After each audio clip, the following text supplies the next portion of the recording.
Good morning students. पिछली बार हमने अपने पिछले लेक्चर में बात करी थी राइनिया के बारे में। मैंने आपको बताया था फॉसिल टेरिडोफाइट जो हमारे कोर्स में है। साइलोफाइटोप्सिडा क्लास का मेंबर, प्रिमिटिव टेरिडोफाइट, रूटलेस और लीफलेस ये टेरिडोफाइट हुआ करता था। किट्सन और लैंग द्वारा राइनिचर्ड विलेज से जो कि इसकी खोज की गई थी, इसीलिए इसका नाम रखा गया राइनिया। और ये जो राइनिया है ये रिप्रेजेंट किया गया फॉसिल फॉर्म में है, चूंकि लिविंग नहीं है। हमारे पास इसके फॉसिल स्पेसिमेंस हैं जिनके द्वारा ये दो इसकी स्पीशीज एस्टेब्लिश करी उन्होंने, राइनिया ग्वाइने वोगेनाई एंड राइनिया मेजर। तो दो स्पीशीज द्वारा ये रिप्रेजेंट किया जाता है। मैंने आपको इसकी मॉर्फोलॉजी के बारे में बताया था। मैंने बताया था कि जो प्लांट जिनको मिला हुआ स्पोरोफिट प्लांट है, स्पोरोफिटिक बॉडी है, जो कि रूट स्टेम लीफ में आप जानते हैं टेरिडोफाइट्स में डिवाइडेड होता है, और यहाँ पे रूट्स और लीव्स एब्सेंट होंगे। और इस राइनिया की दो स्पीशीज के जो डिफरेंस है, बेसिकली वो साइज का डिफरेंस है। राइनिया ग्वाइने छोटी वाली स्पीशीज है और राइनिया मेजर जैसा कि इसका नाम है ये बड़ी वाली स्पीशीज है। एक्सोमॉर्फोलॉजी की बात करी थी तब मैंने आपको बताया था कि जो इसका स्टेम होता है, स्टेम पार्ट वो राइजोम है, मींस अंडरग्राउंड है, क्रीपिंग है, जमीन के साथ साथ जमीन के अंदर ये ग्रो करता है और फिर इससे एरियल ब्रांचेस का फॉर्मेशन होता है। आगे जाके ये इस तरह से एरियल ब्रांचेस का फॉर्मेशन करता है। जहां जहां से एरियल ब्रांचेस निकलती है और मैंने आपको बताया था कि राइजोइड्स होंगे, रूट्स एब्सेंट होगी, तो यहाँ पर टफ्ट्स में, गुच्छों में आपको राइजोइड्स दिखाई देंगे। इस स्टेम का ऊपर जाके फिर डाइकोटिमस ब्रांचिंग है, आप देखेंगे इस तरह से फिर ब्रांचिंग का फॉर्मेशन होगा। ये जो अंडरग्राउंड पार्ट है ये भी डाइकोटिमसली ब्रांच था और जो एरियल पार्ट है वो भी डाइकोटिमसली ब्रांच था। एरियल ब्रांचेस के टर्मिनल पोजीशन पर स्पोर प्रोड्यूसिंग ऑर्गन, जिसको हम स्पोरेंजियम कहते हैं, बीजाणुधानियां, सिंगल एक एक उसमें लगती थी। यहाँ पर इस तरह से पियर शेप, ओवल शेप्ड बीजाणुधानियों का निर्माण होता है, रहता था। टर्मिनल पोजीशन पे ये लगी हुई होती थी। तो जो एक्सोमॉर्फोलॉजी थी वो इस तरह की थी कि रूटलेस है, उसकी जगह यहाँ पर आप देखेंगे राइजोइड्स हैं। दिस इज राइजोइड्स, ये राइजोम है, अंडरग्राउंड स्टेम, और ये एरियल शूट है, दिस इज एरियल शूट, जो कि लीफलेस था, लीव्स नहीं थी। और यहाँ पर जाकर इसको प्रोड्यूसिंग ऑर्गन था और उसका हमने नाम रखा था, उसके बारे में हमने बताया था, दिस इज स्पोरेंजियम बीजाणुधानी। अब ये जो बीजाणुधानी, ये जो स्टेम और रूट है, सॉरी स्टेम का जो डाइकोटम राइजोम और एरियल स्टेम है, इसकी इंटरनल स्ट्रक्चर की हमने बात करी थी, आंतरिक संरचना की बात करी थी। तो मैंने आपको बताया था कि दो तीन इंपॉर्टेंट चीजें हैं जो हमको याद रखनी है, और उसमें ये एक तो प्रेजेंस ऑफ स्टोमेटा, एपिडर्मिस के अंदर स्टोमेटा की प्रेजेंस। स्टोमेटा क्या होते हैं? स्टोमेटा आप सब जानते हैं, गैसियस एक्सचेंज के लिए हायर प्लांट्स में ये प्रेजेंट होते हैं और इसके थ्रू गैसियस एक्सचेंज होता है at the time of photosynthesis. दूसरा कि जो स्टेम पार्ट था उसके अंदर जो स्टील था वो प्रोटोस्टील था।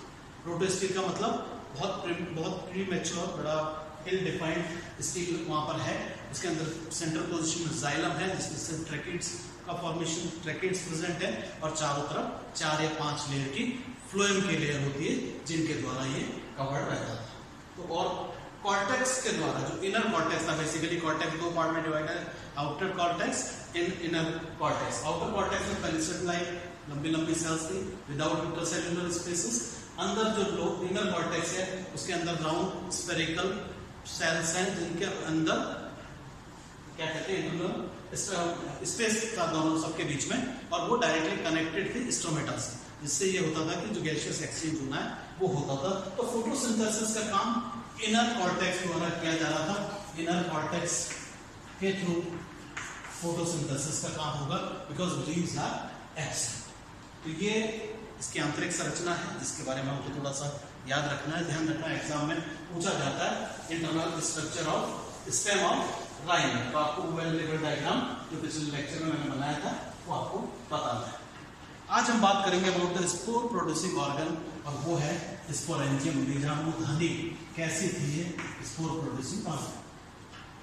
तो मैंने आपको बताया कि ये जो स्पोरेंजियम है, बीजाणुधानी है, ये ओवल शेप है और टर्मिनल पोजीशन पर लगती है। इस तरह से देखिए, आप देखेंगे इस तरह से इसका स्ट्रक्चर था, ये नीचे से स्टॉप है और ऊपर जाके टॉप पे इसका फॉर्मेशन।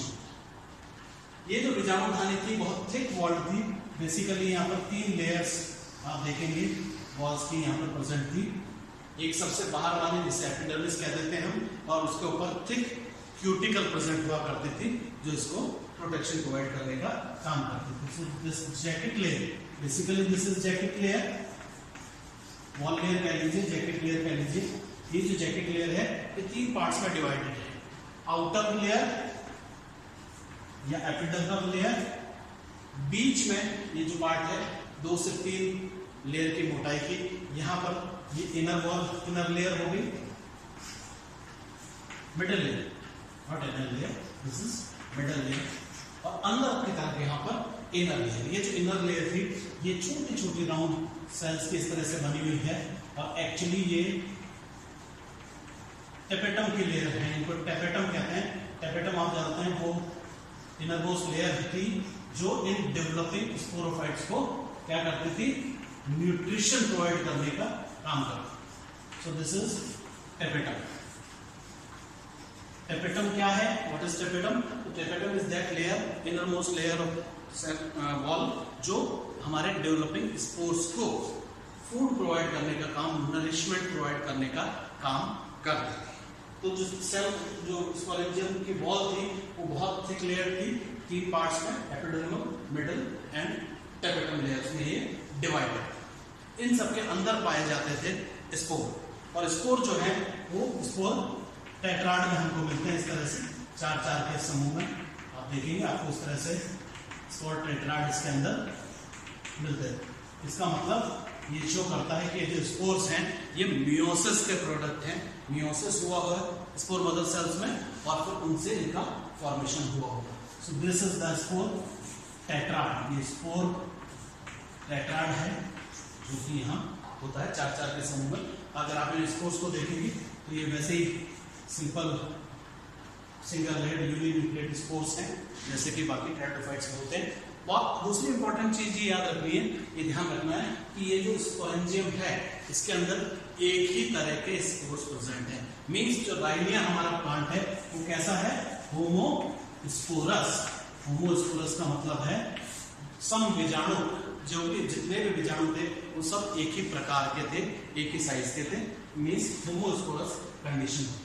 डेवलपमेंट ऑफ स्पोरेंजियम की जो कंडीशन थी वो भी यू स्पोरेंजिएट कंडीशन थी। यू स्पोरेंजिएट मैंने आपको बताया था शुरू में कि लोअर टेरिडोफाइट्स का कैरेक्टर है, प्रिमिटिव टेरिडोफाइट्स का कैरेक्टर है कि जब बीजाणुधानी का निर्माण ग्रुप ऑफ मदर सेल्स के द्वारा होता है, ग्रुप ऑफ मदर सेल्स मिलके जब स्पोरेंजियम का फॉर्मेशन करते हैं, उस कंडीशन को हम कहते हैं, क्या कहते हैं?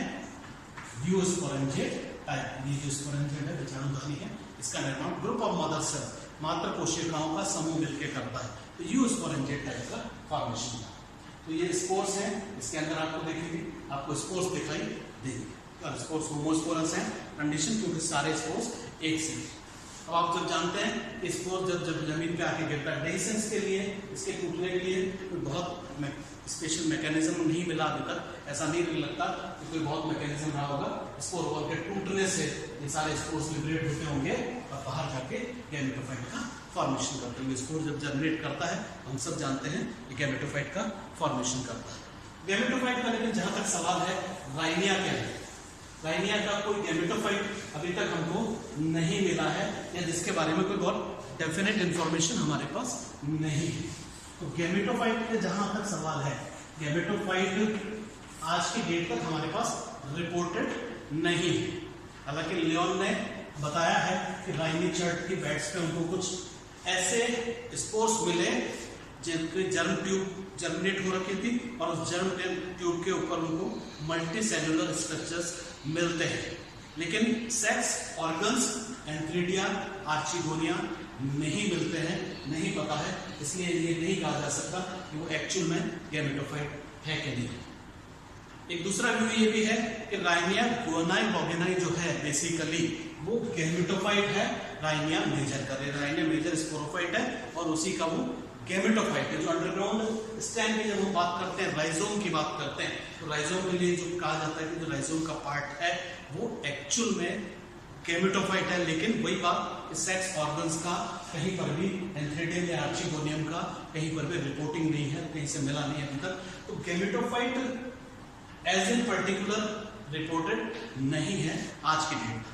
तो आज भी गैमेटोफाइट का जो क्वेश्चन है वो ओपन है कि गैमेटोफाइट था कि नहीं था, निश्चित रूप से रहा होगा, लेकिन हमको नहीं मिला।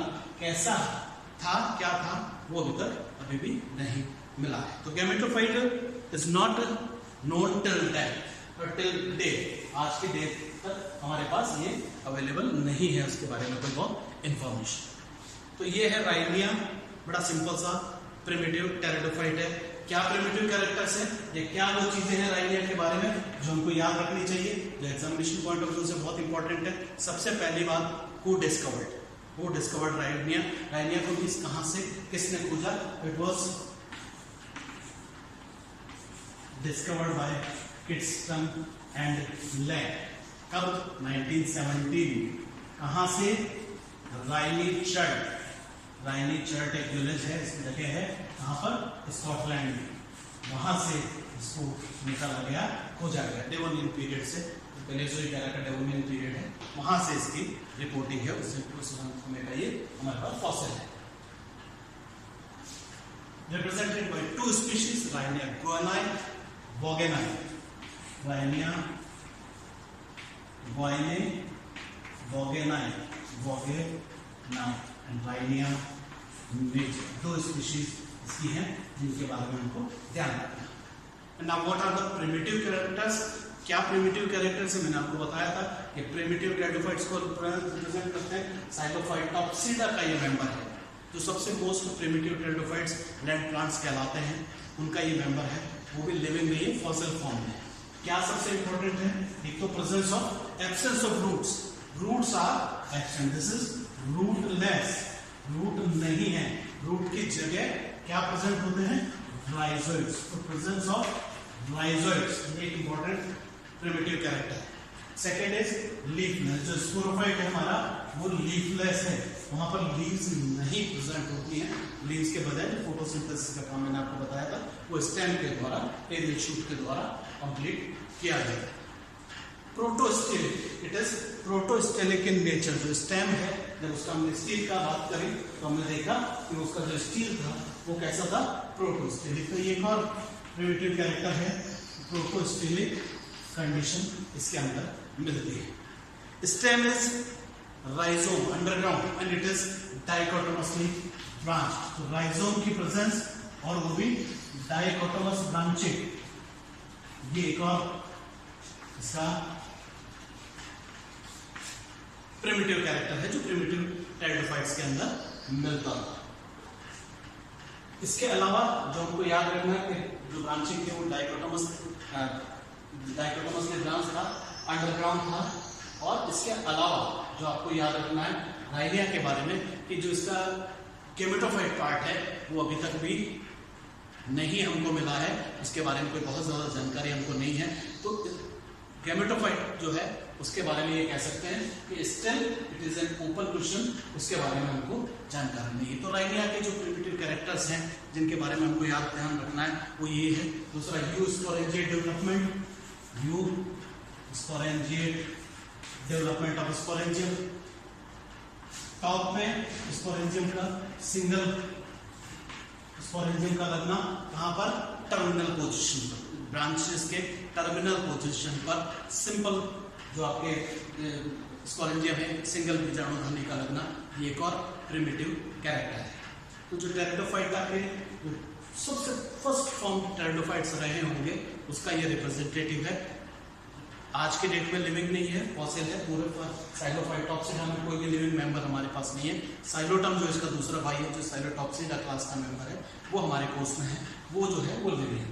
तो आपको ये सब इंपॉर्टेंट चीजें जो राइनिया के बारे में याद रखनी है, इन सबको याद रखिए। इनसे रिलेटेड सारे क्वेश्चंस हमारे पास आते हैं। Thank you.